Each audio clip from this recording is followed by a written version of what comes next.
மகநதி சீரியல்ல இனிய எபிசோட்ல சில முக்கியமான விஷயங்கள் நடக்குது. ஒரு பக்கம் நம்ம விஜய், காவேரி இவங்க தனியா இன்னொரு வீட்ல பயங்கர ரொமான்ஸ் பண்ணிக்கிட்டு இருக்கிறாங்க.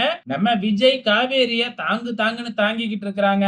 இந்த பக்கம் ராகினி அஜய் கிட்ட எப்படியாச்சும் உங்க அப்பா கிட்ட சொல்லி இப்ப வெண்ணிலாவோட அப்பா அம்மாவுக்கு ஆக்சிடென்ட் நடக்கிறதுக்கு காரணமே விஜய் தான். விஜய் மேல பழிய போடணும் அப்படிங்கிற மாதிரி பாத்தீங்கன்னா உசுப்பேத்திட்டு இருக்காங்க. ஆனா அஜய் இருந்துகிட்டு இல்ல இல்ல முடியவே முடியாது அப்படின்னு சொல்லிக்கிட்டு தான் இருக்கிறாப்ல. ஆனா ராகினி அஜய் கிட்ட ரொமான்ஸ் பண்ற மாதிரி அஜய்க்கு முத்தம்லாம் கொடுக்கறாங்க. கன்னத்துல முத்தம்லாம் கொடுத்து இத மட்டும் நீ பண்ணி முடிச்சுட்டு அந்த காவேரி நிரந்தரமா அந்த வீட்டுக்கு வராம இருந்துட்டா அதுக்கப்புறம் நம்மளோட வாழ்க்கையை தொடங்கலாம் அப்படி இப்படின்னு ஆசை வார்த்தையை கூப்பிட்டு சொல்லி எப்படியோ அஜய உங்க அப்பா கிட்ட பேச அனுப்பி வச்சிடுறாங்க.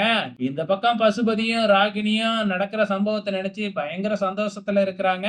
இந்த பக்கம் நம்ம விஜய் பாத்தீங்கன்னா ட்ரெஸ் எடுத்துட்டு வர சொல்லி இருக்கிறாங்க நம்ம காவேரிக்காக.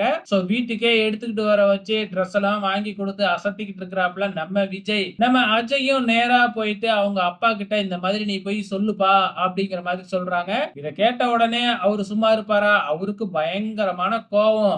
இத போய் சொன்னா முதல்ல ஜெயிலுக்கு நான் தாண்டா போவேன். அந்த லூசுடா இப்படி சொல்ல சொன்னது அப்படின்னு சொல்லி அவரு சண்டை போடுறாரு. ஆனா அஜய் இருந்துகிட்டு இல்லப்பா பழி எல்லாத்தையும் தூக்கி நீ சூர்யா மேலேயே போட்டுரு.